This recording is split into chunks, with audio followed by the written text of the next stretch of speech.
Alden Richards kinalaro ang tungkol kay Catherine at Daniel Padilla. Usap-usapan nga ngayon sa mundo ng social media ang pagkaklaro ni Alden sa madaming mga bagay-bagay patungkol sa kanila ni Catherine at Daniel Padilla.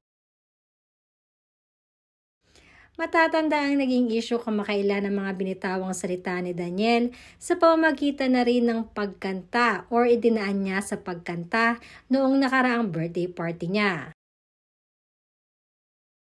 May mga words kasing hindi angkop ang kanyang mga nasabi.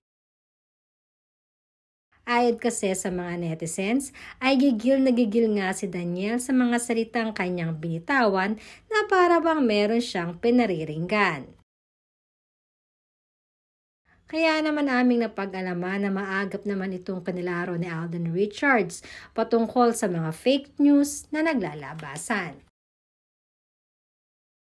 At pilit nga dinadawit ang kanyang pangalan sa mga issue at sinasabing nag-comment pa di umano itong si Alden patungkol kay Daniel.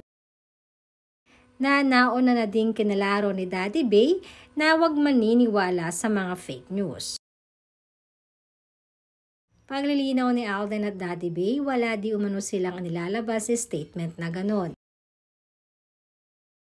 At lalong wala nga silang balak na sumali sa issue dahil hindi naman sila ang tamang tao para makisali pa.